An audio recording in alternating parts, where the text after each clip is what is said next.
Bueno, buenos días para todos. Mi nombre es Juan Diego Arboleda y el día de hoy estoy en compañía de Andrea Rodríguez, Susana Vázquez, Camila Quiseno y Sebastián Restrepo y estaremos llevando a cabo un debate en base a unas hipótesis y planteamientos que cada uno ha postulado en base a un libro llamado Historia Concisa de Colombia. Bueno, la dinámica será la siguiente. Trabajaremos distintas temáticas dentro de las cuales cada uno tendrá su participación y se podrá dar un espacio para preguntas u opiniones con respecto al tema. Entonces, los temas que tenemos son cultura étnica, economía, territorios, políticas y violencia y narcotráfico. Así que comencemos. Empezaremos con culturas étnicas. Andrea, empiece, por favor. Hola, hola a todos. Bueno, yo quiero hablar acerca de las culturas étnicas y la importancia que han tenido en el país. Para hablar de esto, quiero resaltar que primero, las comunidades étnicas, lo que son los afrocolombianos, indígenas y gitanos, han tenido una discriminación constante con quienes abusan del poder, una discriminación basada en desalojos, en pobreza, y eso ha sido constante a lo largo de los años. Es importante también destacar que aunque ellos han sido discriminados y han sido inferiores, por así decirlo, por quienes tienen el mando, ellos han dejado un legado muy importante en el país y han dejado un sello característico con su cultura, su lenguaje, su música, todo lo que expresan. Entonces me parece como importante tener en cuenta que aunque ellos han sido discriminados y han tenido como un poco apoyo del Estado, ellos son un sello y son una cara del país. Listo, bueno, muchas gracias, Andrea. Preguntas, muchachos, preguntas, opiniones, pueden levantar la mano en la aplicación. Bueno, pues yo quiero manifestar primero, antes de darles la palabra, como mi postura frente a esto. Leyendo el libro y como haciendo como una recopilación de datos, pues esto es más que todo una opinión. Yo concuerdo con eso y aporto en el sentido de que para mí las comunidades étnicas son las sobrevivientes. Yo las postulo como unas sobrevivientes porque a través de los años, desde la época de la colonización, en donde llegaron los españoles acá a conquistar toda América, empezaron a arrasar con todas las culturas. O sea, con tal de imponer como sus culturas, iban acabando como todas las raíces que tenía toda América. Más específicamente, aquí hablando de Colombia, que es un país, la verdad, multiétnico y pues si no, Sí, y yo creo también, Juan Di, 87 comunidades. Dale, Sebas.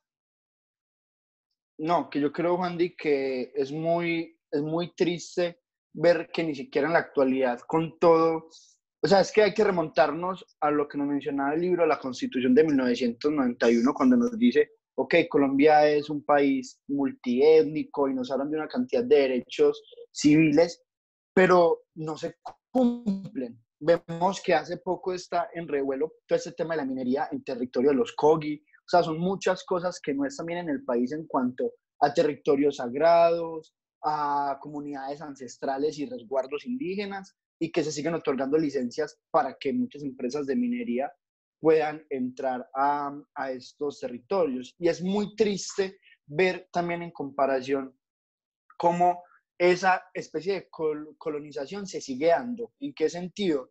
Que se sigue desplazando a estas personas y no vamos a entrar en la posición de criticar, es que quieren o es que no hacen nada más, pero es un ejemplo que yo sé que todos hemos visto, las personas que piden dinero en las calles, que se ven que son de alguna comunidad indígena. O sea, muy triste que en el siglo XXI nos hayan como unas garantías, o sea, fuera de la discusión de que es porque quieren, que es una problemática social más grande, o lo que sea, es ver que es muy triste que no hayan garantías para estas personas. Bueno, Andrea quería realizar un último aporte con respecto a esto. Bueno, resaltando pues lo que dijiste tú y lo que dijo mi compañero Sebastián, también me parece pues importante destacar pues y resaltar, por así decirlo, que nosotros como colombianos siempre decimos, ay, sí, nuestras culturas y todo lo que tenemos en Colombia, nuestra diversidad, pero a la hora de la verdad seguimos teniendo como una discriminación hacia esas personas que construyen nuestra cultura. Entonces es importante como tener eso en cuenta y ya era como un último aporte que quería dar respecto a las comunidades étnicas. Listo. Muchas gracias, Andrea. Bueno, entonces continuando en la línea de nuestras temáticas, vamos a continuar hablando con respecto a lo que en el texto se nos hablaba con respecto a la economía. Esta temática nos la va a abordar Camila.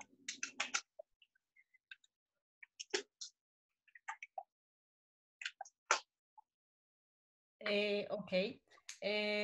Cuando ya me dice la palabra, es que no te escuché bien. Sí, qué pena si la conexión se me va yendo, sí. Ok, listo. Bueno, no te comenté nada, André, porque voy a ligar un poco este tema de la economía también con las culturas étnicas. Entonces, podemos pues ver la incapacidad pues de la hegemonía de los mercados del trabajo en Colombia, del empleo en Colombia, y porque no es un secreto que Colombia es una gran productora de muchos recursos, pero somos también la mano de obra de muchos países. Y un ejemplo claro de eso, y creo que ya todos lo sabemos, es el café. El café se cultiva acá, el café se recoge acá y se importa de acá a otros países. Entonces, lo que hacen estos países es coger nuestro café, industrializarlo, mandarlo y nosotros lo compramos a un precio más costoso. Y creo que es un ejemplo que ya todos conocemos, pero creo que es uno de los ejemplos más claros para ver cómo nuestra economía, viendo que tenemos grandes recursos, siempre cae. Y bueno, y esta economía no toca simplemente, y esta economía toca a grandes, no a las grandes urbes como Medellín y Bogotá, pues obviamente sí afecta a todo el país, pero afecta más a las poblaciones como Amazonas, Santa Marta y el Chocó. Lo que quiero llegar a decirles es que en estos lugares es donde habitan más etnias, más minorías y son las más afectadas por la economía del país.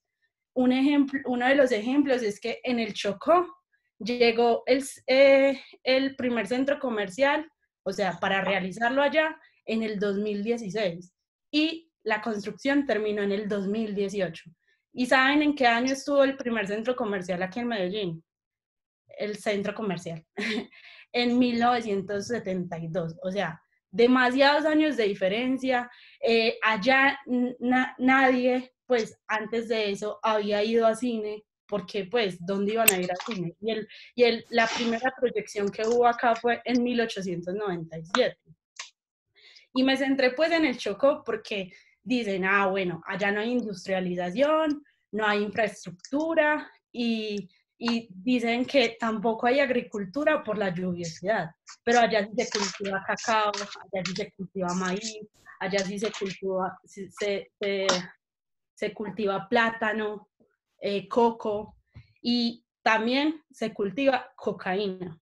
Entonces, siento que también ahí lo toca un poco todo el tema el conflicto que hemos tenido con el narcotráfico y es un departamento muy afectado por la violencia.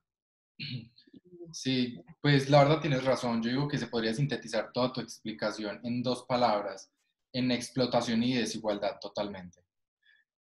Bueno, preguntas, opiniones. Sí, Susana, cuéntanos.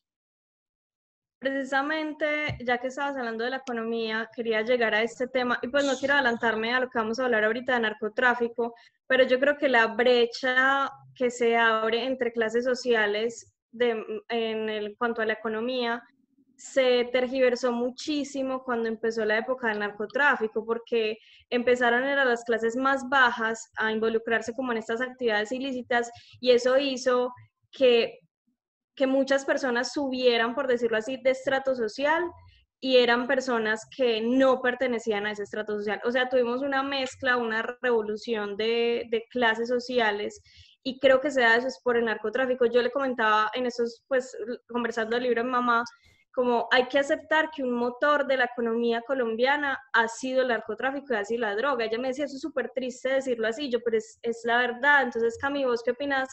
Porque a mí me parece que en serio, a pesar de que sea algo muy triste de decir, la economía se ha impulsado en Colombia es por el narcotráfico, lastimosamente. Exacto. Sebas, ¿qué ibas a comentar o Cami, qué vas a responder? Creo que Cami iba a responder. Ajá. No, dale Sebas y les respondo a los dos juntos para ahorrar tiempo. No, que yo iba a decir también como relacionado a lo que Jesús decía un poquito, y es que, a ver, la economía de Colombia tristemente se ha visto no favorecida, pero sí afectada, impulsada por el narcotráfico, como decía Jesús, y es esa desigualdad que también nos menciona en el libro cuando dice que esa a base de que de la misma desigualdad social, muchos grupos subversivos tienen como un margen para seguir operando. O sea, es muy triste encontrar que se justifica, o sea, se justifica que por la desigualdad social les renta más a ellos cultivar coca, porque no hay garantías de que a mí el gobierno me ayude para cultivar otro tipo de cosas. Se ha intentado muchas veces, porque nosotros hemos ido de alguna otra forma, a ver, se han dado muchas noticias acerca de que se rehabilitan terrenos, se les da formación a los campesinos para hacer todo este tránsito de los cultivos, pero yo creo que sigue habiendo una problemática que no se ha sabido atacar, y desde la desigualdad muchos grupos subversivos toman como esa posición para seguir operando.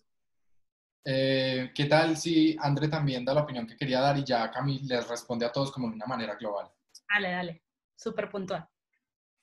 Lo que quería decir básicamente complementando lo anterior es que pues todo eso viene básicamente desde los años 70, como todo lo del narcotráfico y la economía del país, hablando como tal un tema muy específico que es la bonanza marimbera. No sé si de pronto nuestra compañera más adelante lo va a abordar. ¿No, Jesús? De pronto. No, listo, la bonanza marimbera era un acuerdo que tenía Estados Unidos con Colombia, y era que nosotros, los colombianos, en los años 70 subimos y adquirimos muchos dólares por medio del cultivo de marihuana. Entonces el narcotráfico y todo ese proceso de la economía ha surgido desde hace muchos años, y hay que admitirlo, ha sido una fuente de ingresos constantes para el país. Listo, Cami, ¿qué tienes para respondernos? Bueno, lo que decía Susi, lo que dijeron todos, sí, el narcotráfico ha ayudado y también pues ha desfavorecido la economía. Desde mi punto de vista, si se ponen pues en la investigación del Chocó, el Chocó no simplemente tienen narcotráfico como algo ilegal, también tienen, además del narcotráfico, tienen toda la explotación minera, porque es de los lugares donde más explotación minera hay. Entonces, el narcotráfico y la explotación minera. Además, es uno de los lugares más pobres de todo Colombia. Entonces, esa economía no se iría ni siquiera para el propio departamento. O sea, esa economía se está distribuyendo en el país, y para mí en las grandes urbes también. Listo. Bueno, muchas gracias, Cami, por tus aportes. Vamos a continuar con la siguiente temática. El siguiente tema a trabajar son territorios. Yo pretendo desglosar un poquito como esta temática y desde qué perspectiva. Bueno, yo quiero hablar es como desde la parte del país. Colombia, en medio de avances en industrialización, se vio y se ha visto pues, en la necesidad de comunicar sus territorios y departamentos a través de vías, ¿cierto? De vías físicas. ¿Por qué? En el sentido, en el libro se recalcaba mucho de manera implícita, de manera explícita, que era como más que todo, más que para generar comunicación, era para llevar civilización a sus pueblos. Pero para llevar civilización, ¿de qué tipo? Era como para llevar cierto tipo de civilización bajo un régimen capitalista y religioso guiado como al catolicismo. Entonces, es aquí donde al realizar el análisis subjetivo, yo me planteé, o sea, bueno, ¿hasta qué punto es la necesidad de los dirigentes y de los gobernantes como por comunicar las vías y ofrecerles ciertos tipos de salidas propicias a personas que vienen en caseríos, pueblos? Porque como sabemos, Colombia es un país muy diverso de manera geográfica. Entonces, para algunas personas que vienen en ciertos territorios es muy difícil salir. Entonces, ¿cuál es el sentido y la postura como tal de los gobernantes de llevarles como tal civilización? Eso me parece como una implantación de manera a sentido de manipulación. O sea, como que tienen la intención de llevar cierta ideología, cierta manera de pensar, cierta manera de ver el mundo a ciertos territorios que no tienen contacto a cierto tipo de información que tiende a ser justificado bajo un simplemente queremos ayudarles a comunicarse más en cuanto a territorio. Pero en cuanto a territorio les llevan ideologías, medios de comunicación que son muy buenos, pero que más sin embargo no dejan más que todo plasmado las ganas de implantar ciertos puntos de vista sobre las personas. Vi que Susana levantó la mano. Sí, porque justamente pues leí tus hipótesis y lo que dices es cierto, sí, el gobierno busca maneras de llegar a los territorios que no hemos alcanzado, a llevar civilización, a llevar progreso y a llevar consigo pues ciertas ideologías, pero a mí eso no me parece que sea algo negativo, porque como nación pues compartimos unos ideales o una manera de pensar o una cultura que no le veo como lo que llamas manipulación. Entonces me gustaría entender es por qué sientes que por parte del Estado alcanzar esos territorios inalcanzados hasta ahora para llevarles progreso es una forma de manipulación. Pues ya les doy la palabra, chicos, para responder como puntualmente esto. Yo le entiendo manipulación desde el sentido de que no les llevan como otros tipos de ideología, otras maneras de pensar, de ver el mundo como por elección. Hay un punto en donde está el nacionalismo, lo que entendemos lo que es la nación, y hay otro punto en donde entendemos la implantación de conocimientos a raíz de ciertas intenciones. O sea, yo lo vi como desde ese punto de vista al no ver postulado la manera de se llevan variados tipos de ideología y maneras de pensar y ver el mundo para que las personas que están incomunicadas puedan conocer con respecto a esto. No sé si respondí bien tu pregunta. Sí, bueno. Vamos a ver, Sebas, ¿qué tenía que decir? Sebas, dale. Pues. Yo tenía que decir algo con relación, pues, a sus, y es que es un problema que se ha planteado desde el principio. O sea, como lo veíamos en las épocas, no sé, de la colonia, o tal vez no de la colonia tanto, pero sí desde el comienzo de la República, todas las regiones eran muy independientes. Entonces, muchísimas independencias de las mismas regiones que causaron que el odio de cierta región a cierta región, ¿cierto? Yo creo que eso se relaciona con el territorio en base, en relacionando un poquito esas creencias y esas costumbres que todos estamos hablando. Yo siento que hay muchas cosas que no se comparten, no es el mismo sentimiento que de un paisa, por así decirlo, a alguien de otra región. ¿Sí me entiende? Entonces yo creo que esa falta de construcción de identidad nacional nunca se tuvo en cuenta desde el principio. Por eso ahora es tan complicado cohesionar muchos sectores de la sociedad y del país geográficamente para que apunten hacia un mismo norte. Entonces yo creo que desde el principio hubo una falla muy grande en construir una identidad nacional y que igual no se vio tampoco con lo que decía Wandy. O sea, era necesario. O sea, necesario que hubieran instituciones que regularan territorios que eran indómitos hasta el momento.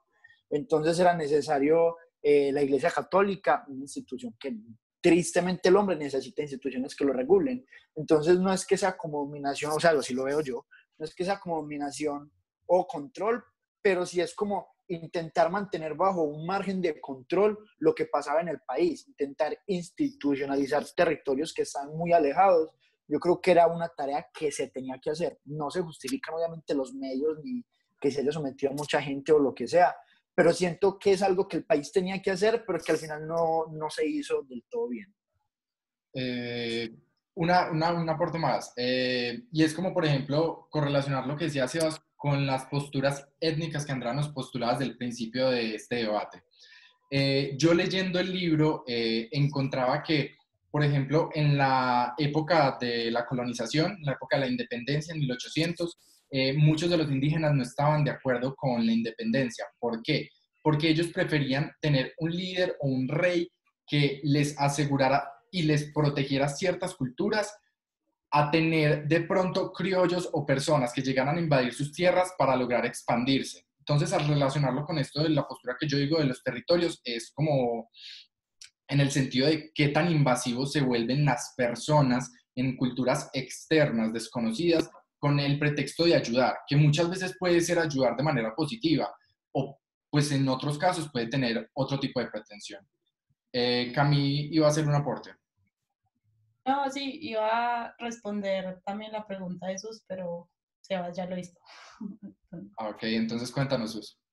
Pues que claro que cualquier extremo es malo. Y por un lado, Juan Di tiene razón, o sea, yo no me refiero tampoco a que haya un exterminio cultural o a que lleguemos a comunidades indígenas a imponerles cierto pensamiento y acabar como con esa riqueza cultural que todos sabemos y lo leímos, pues que es algo poco valorado en este país.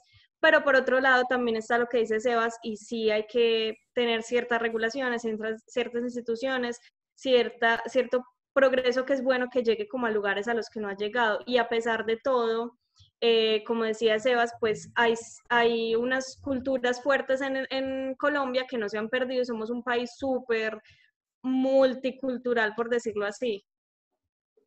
Exacto, o sea, hasta que, yo digo que como tú lo dices, o sea, un punto medio es como el propicio para generar como tal un balance entre lo que es incluso proteger la cultura, porque yo creo que ese debe ser un principio básico dentro de una nación, y llevarle como tal a esas culturas nuevas maneras de pensamiento.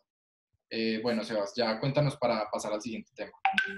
Sí, que antes de continuar, yo creo que Juan Di me puedes dar por favor la opción de compartir pantalla, les muestro algo y me dicen ustedes qué opinan, me dice si te deja, y es hablar un poquito acerca de esa distribución de los territorios, ¿verdad? Porque me parece muy curioso ver en este mapa que ya se nos va a estar proyectando, ver cómo las zonas de donde están las ciudades principales, que son las que están en verde, o sea, Medellín, también tendríamos Bogotá, por acá Cartagena y así.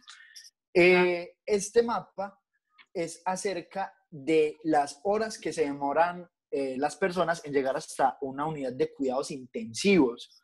Entonces, Juan de ahorita hablaba de algo que noté, que es que para muchas personas es difícil salir porque son territorios abandonados. Y es ver cómo el país se fundamentó en las zonas andinas, en la montaña y las demás periferias, o sea, mayor a 10 horas, el llegar a una unidad de cuidados intensivos. Es ver cómo desde eso, esas mismas diferencias sociales se fueron marcando. O sea, Y que vale la el país... pena, qué pena que te interrumpas, Sebas, vale la pena destacar que incluso en el mapa en el que estás mostrando, la zona que está resaltada con roja es donde se habitan y se resguardan la mayoría de poblaciones indígenas que hoy en día todavía subsisten en Colombia.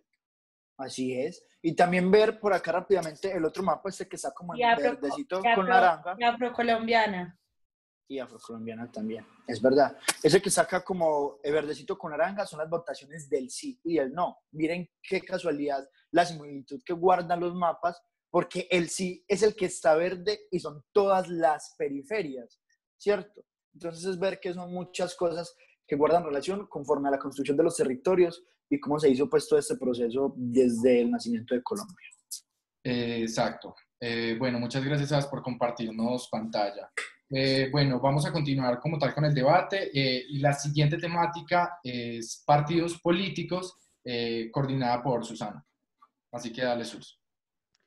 Bueno, ya hemos visto pues que nuestro país es un país polarizado, nadie puede negar eso, los extremos nos han llevado siempre a tomar decisiones muy regionales y esto nace a partir de los partidos políticos, para la redundancia, incluso desde liberales y conservadores, que como decía pues en el libro, comienzan los liberales y los conservadores con esto del Frente Nacional, a turnarse los mandatos para generar una especie de equilibrio que incluso en ese entonces no funcionó.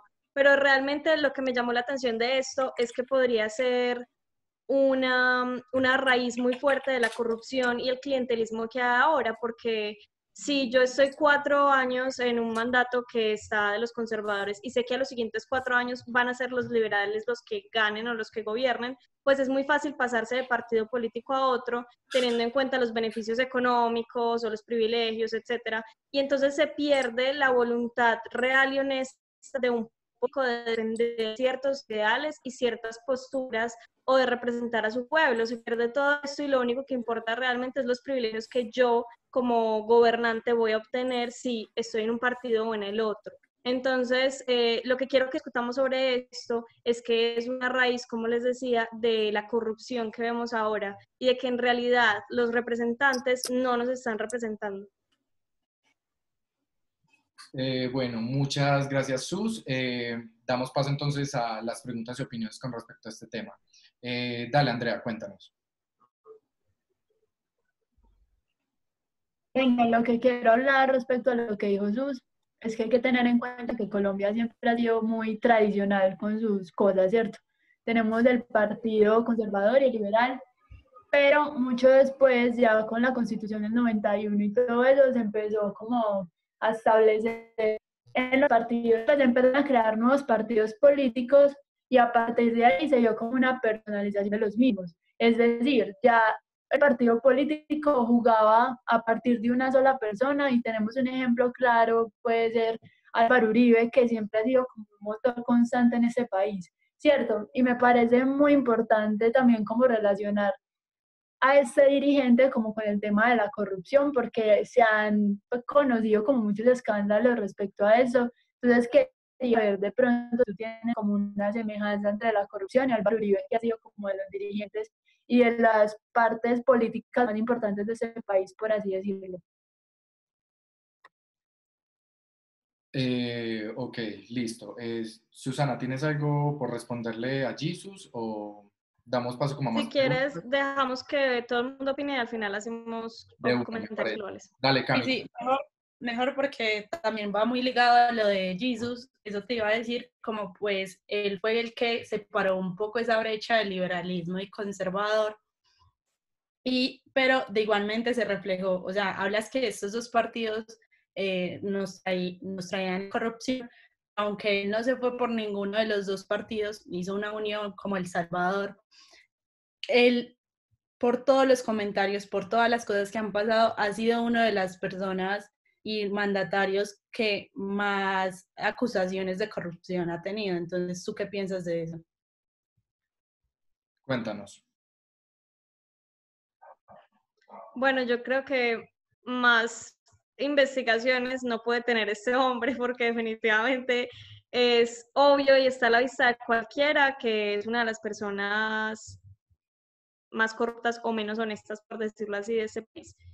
Y creo que también es eso, es que siempre nos vamos a los extremos, entonces o tenemos un partido completamente conservador o tenemos un partido completamente liberal, o sale este man a decir, no, yo soy la solución a todo. Y realmente, yo sé que a ustedes también les pasa, uno habla con personas adultas como nuestros papás, por ejemplo, que algunos son muy uribistas y lo defienden a capa y espada porque marcó una diferencia en cuanto a la violencia del conflicto armado y la guerrilla que había en ese entonces. Pero realmente yo creo que eh, tampoco es una persona como que busque defender ideales de nación, sino siempre defenderse a sí mismo o encontrar privilegios para sí mismo.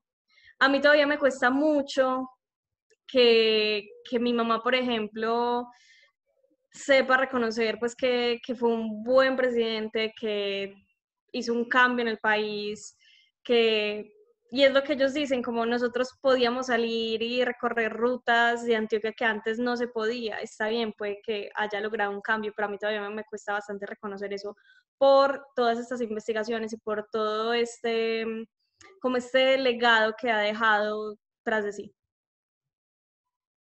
Sí, tienes toda la razón. Al igual también cambiarle la ideología y la manera de pensar a personas que vivieron en una edad más adulta la época de la presidencia de este hombre es incluso más difícil porque ellos fueron los que recibieron directamente toda su propaganda política. Bueno, cuéntanos, Sebas. Bueno, no, yo iba a decir algo también ligado a lo que hablaba Sus, y es que en Colombia la mentalidad de buscar ventajas siempre prima, independientemente donde seamos, el colombiano abusa de la malicia indígena y siempre es echa la ley, echa la trampa. Entonces, siempre es un dilema que nos enseñan de el vivo vive del bobo, o sea, son muchas cosas. Yo siento que tristemente la corrupción hace parte de nuestras vidas, porque vos te pones a pensar, si a vos se te presenta la oportunidad de hablarte en un transporte público, ¿lo haces? ¿No lo haces? O sea, usted ya, o sea, es algo muy mínimo, pero son actos pequeñitos donde tal vez empieza la corrupción. Y lo que decía Sus es verdad, o sea, es ver que el problema de las personas que nos deberían representar, que no nos están representando, nace en no buscar ese interés, no busca el interés común. Usan como de ese populismo, pero cuando llegan a las esferas del poder siempre es lo mismo. O sea, el que tiene más siempre va a querer tener más a base del que tiene menos. Entonces yo creo que es el problema de buscar siempre lo de ellos mismos y no poner por encima el supuesto interés que manifiestan hacia el pueblo. Es que también hasta qué punto es corrupción y hasta qué punto la persona se corrompe en el momento en el que llega al cargo. Bueno, Andrea, continúa. ¿Qué tenías para contarnos? Pero, o sea, ya respecto como no tanto a la corrupción, sino como el hecho de, dicen, pues, Jesús, que Álvaro Uribe fue como un salvador, por así decirlo, porque evitó muchos inconvenientes y mucha violencia en el país, pues como que detuvo muchas partes de este proceso. Yo quiero también resaltar que hay muchos mandatarios que tuve ese país que intentaron detener la violencia, existieron diálogos de paz fallidos, y me parece que Álvaro Uribe es como enmarcar a un terrorista intentando detener un acto terrorista también. Entonces me parece como una dualidad como un poco irracional. Eso era como lo que quería decir pues respecto a la mentalidad que tienen muchos dirigentes de ese país que tratan de combatir una problemática y ellos mismos son la problemática. Sí, total razón. ¿Algún último aporte, Sus, que nos quieras compartir? Y Quiseno, sí, cuéntanos, Cami. Bueno, con el tema pues de que las personas ven a este personaje como un héroe, siento también que es por la posición que están las personas y claro, estoy de acuerdo con todos, con André y todo, pero las personas, el único refugio que encontraron fue en él porque les dio lo que ellos más querían, una libertad. Una libertad que a la final no es tan libertad porque también nos tiene atados. Pero, y es como, pues lo pongo en la posición de nosotros y en estos momentos llega alguien al mandato que hace lo que nosotros queramos, no sé qué queremos nosotros, de pronto universidad gratis, pero si hace algo así, nosotros lo vamos a ver como, wow, wow. Entonces, creo que todos nuestros padres, abuelos, tienen sus vendas simplemente por eso, porque él les dio lo que ellos querían. Yo quiero decir algo con respecto a eso que dijo Cami. Hay algo que a mí me parece como demasiado curioso y pues lo voy a decir como con un dicho, que puede que suene feo, pero no, pues normal por el momento. Que literal, de cualquier palo salta un mico. Entonces, frente a la necesidad, si vos te estás viendo necesitado, si vos te ves que no tenés casa, que te estás quedando sin comida, te estás quedando sin agua, no tenés que ponerte o que darle a tus hijos, vos empezás a doblegar tu moral por tus intereses personales, sin importar quién sea la persona. Y eso, a pesar de que es muy triste, es una realidad. Sí, Sus, cuéntanos. Bueno, quería pues como para cerrar ese tema de los partidos políticos y de una vez porque sé que va a conectar con el tema de Sebas, que es la violencia, como recordar un poco que esto de la polarización siempre nos ha llevado a eso y es a la violencia, porque algo que escuché y me gustó mucho en estos días que vi un documental que se llama Pizarro y es hecho por la hija de Pizarro que se llama María José. Ella es senadora en este momento y su papá fue guerrillero, fue una de las figuras más grandes de la guerrilla, entonces a ella la tachan muchísimo como de estar en el Senado y ser hija de un guerrillero, y ella dice es que nosotros en Colombia aprendimos a odiar a muerte, literalmente a desearle la muerte a otro que no pensara igual a nosotros, que fuera del partido contrario. Entonces ya decía, a mí mucha gente me odia sin ni siquiera conocerme, sin ni siquiera conocer mis ideales, porque simplemente soy hija de un guerrillero. Y me parece muy triste que estemos todos enseñados, incluso nosotros que somos jóvenes, a ese odio infundamentado a otra persona que no piensa o que no sea del partido político del que uno es. Sí, la verdad es muy triste ver como tal el irrespeto a la diferencia de pensamiento. Bueno, entonces, tal como Susana nos lo postuló, vamos a continuar entonces con nuestra siguiente temática, la cual es violencia y narcotráfico. Ok. Ahora me escuchan, ¿cierto? ¿Sí me escuchan? Sí. Me asusté. Bueno. No, sino que me parece pues interesante hablar de este tema, porque como lo mencionaba Sus, y es algo que yo analizaba no solo a partir del libro, sino a partir de lo que uno escucha. Colombia es un país de, como lo menciona el libro, puntualmente de odios heredados. Muchas veces nosotros vivimos en la violencia, pero es porque nacimos en la violencia, tristemente. Yo me pongo a pensar, yo de niño, o sea, nos acostumbramos a la guerra. Y es muy triste decirlo, pero nosotros nos acostumbramos a la guerra. Entonces es ver que es una historia muy grande. Como nosotros lo hablábamos, no es un conflicto de más de 60 años, porque Marquetalia en los años 60, ok, listo, pasó Marquetalia, se fundan las FARC y todo esto, pero la historia de Colombia es una historia de guerra y de odio, porque tenemos entonces las peleas entre Santander y Bolívar, tenemos entonces luego la violencia con los conservadores y los liberales, y este episodio de descontrol en el país, y tanta muerte y tanta destrucción. Pero luego también tenemos el uribismo versus todo lo demás. Es algo que yo le digo, en este momento es el uribismo versus todo lo demás.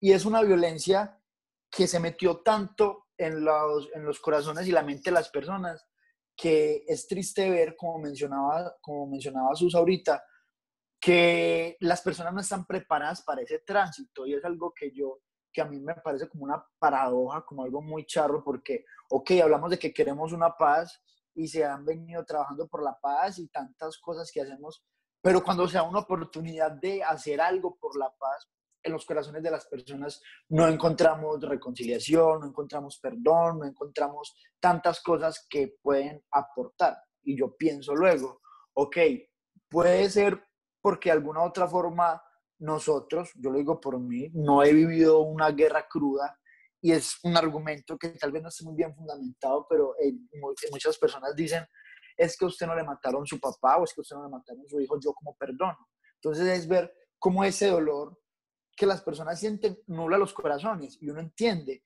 pero luego uno piensa, ok, por ese mismo dolor, hagamos algo para que no se repita.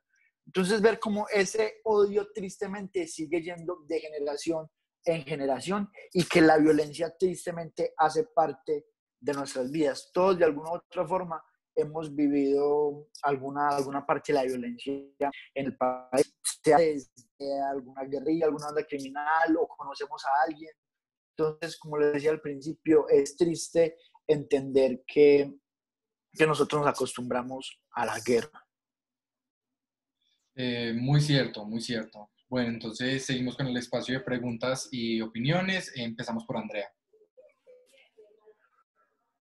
Listo, respecto a lo que decía Sebas, me parece muy acertado como hablar de la violencia que hemos pues, afrontado nosotros. Y por ejemplo, mi familia y yo, desde que yo estaba pequeña, vivimos en la Comuna 13 en el tiempo de la Operación Orión, que fue encabezada precisamente por Álvaro Uribe. Entonces me parece muy importante resaltar como que muchas familias perdieron a sus hijos, pues muchos nomás a sus hijos y todo eso, que eran inocentes, simplemente por un acto de intentar mermar la violencia en ese sentido.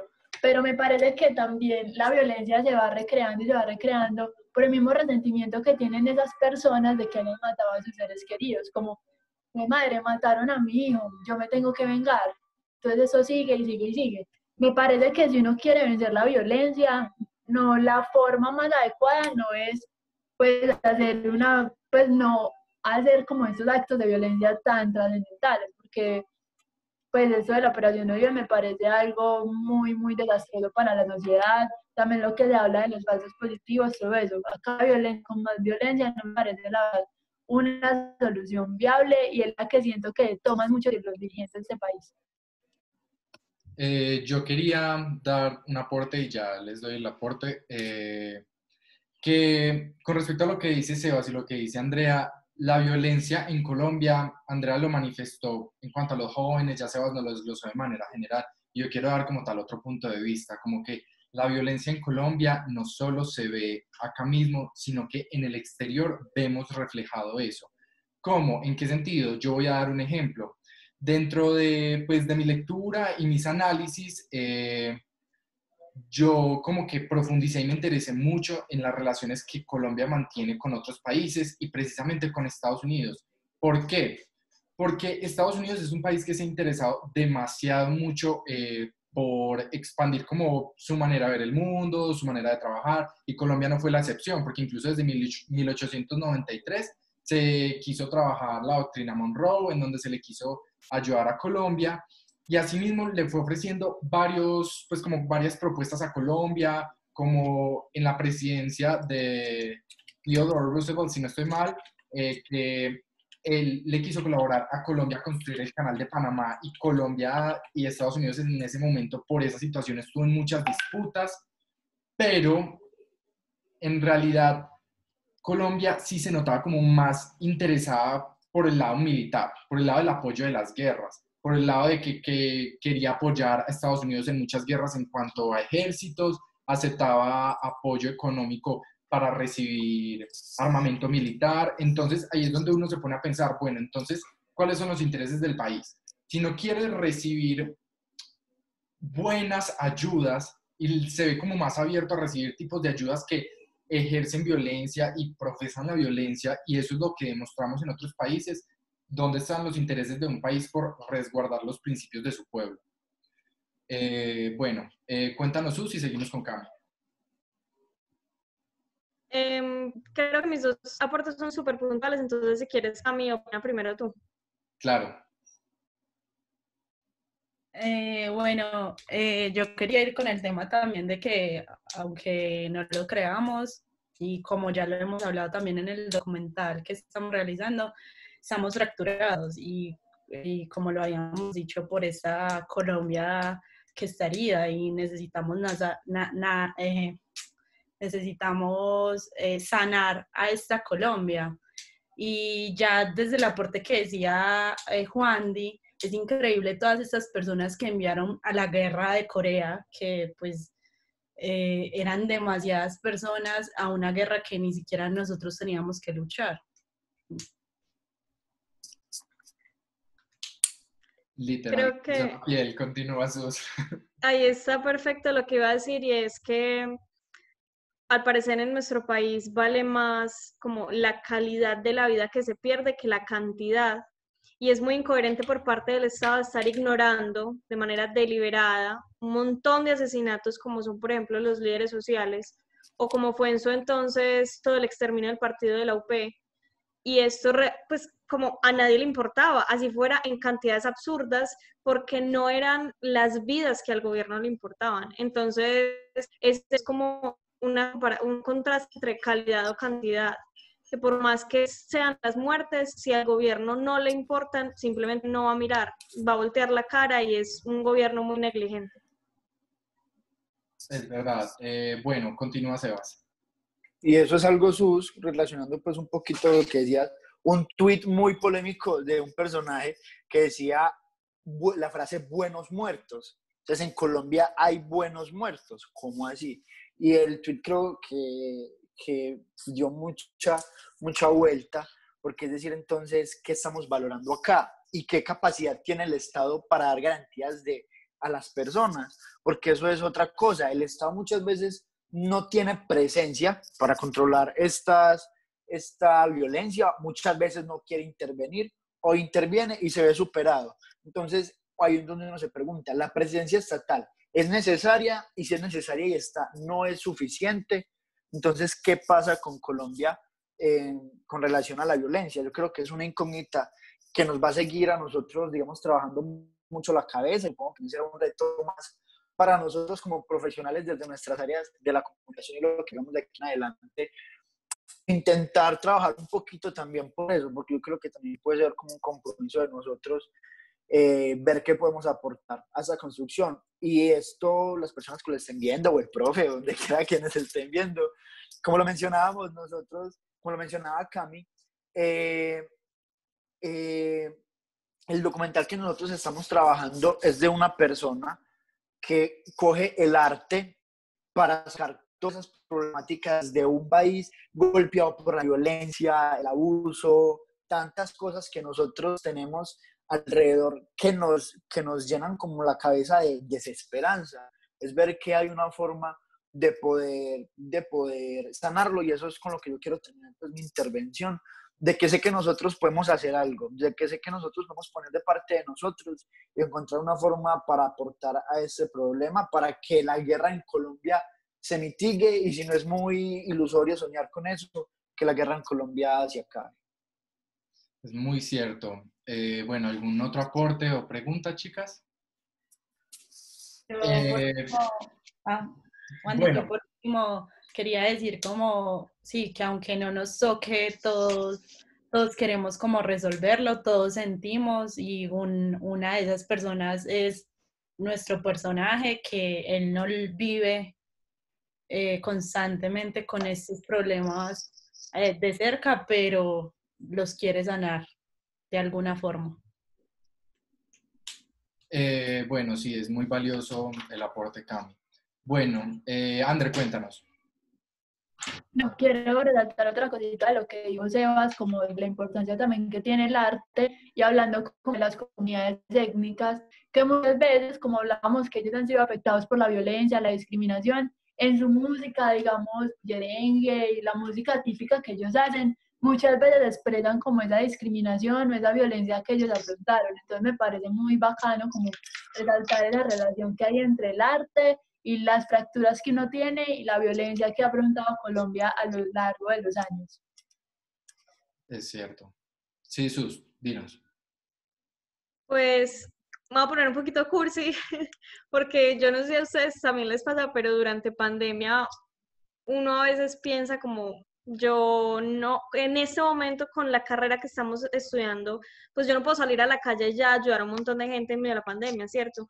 Pero algo lindo que me parece que se puede sacar de este debate, que así sea muy político y toda la cosa, es como resaltar que uno desde lo que sabe, desde lo que le apasiona, desde lo que gusta, sí puede encontrar las maneras de, suena muy De utópico, pero vincularse. de Ajá. mejorar el país, o sea, sí, de aportarle algo a esta sociedad que vemos que tiene problemas, que vemos que tiene una historia de violencia, de guerrillas, pero igual uno siempre puede buscar esa manera, que es lo que Cami decía, como de sanar un poquito, así sea en el ambiente en el que uno está, así sea desde la profesión que uno tiene, no sé, me parece muy romántica esa idea. Yo estoy en contra de Susi en una cosa. Nosotros hemos hecho mucho, pues no nosotros, pero los creadores audiovisuales creo que son los que le han tenido la mente a las personas en otra cosa que no es pandemia. Bueno, yo creo que ya a manera de conclusión, cada uno puede dar un aporte puntual como que concluye con respecto a todo el debate, a lo que hablamos a lo largo de todo el debate. Empecemos por Sebas. Bueno, no, pues como resumen en general, me parece que es un ejercicio bacano porque nos permite como identificar que los problemas de Colombia que son recientes, o sea, son muchas cosas que tienen un fundamento muchísimo, muchísimo más atrás, pero yo creo que esa reflexión del final como que vale la pena y resume todo porque nos invita a que nosotros que tenemos la posibilidad desde la academia, desde la creación, desde tantas cosas, poder aportar algo a un país que lo necesita, porque Colombia no necesita más politiquería, no necesita más sesgo, no necesita tantas cosas que en este momento estamos viendo, sino que necesita personas como que le metan la moral y que estén dispuestas a poner un poquito de cada uno hacia esa transición, hacia la paz, porque tantas problemáticas que hemos analizado durante todo ese debate, creo que se pueden mejorar. Es un trabajo muy duro, es un trabajo muy duro, pero yo soy fiel seguidor y creo que algún día vamos a poder ver a Colombia como creemos que tiene el potencial que puede ser. Listo. Cami, cuéntanos. Bueno, ahí no estaba preparada. Bueno, no, yo creo que es un ejercicio también demasiado importante y aunque nos basamos en muchas cosas malas, yo creo que es una buena postura para reconocer nuestros errores y hacer que las cosas fluyan mejor. O sea, conocer nuestra historia nos ayuda a reivindicar, ¿cómo se dice?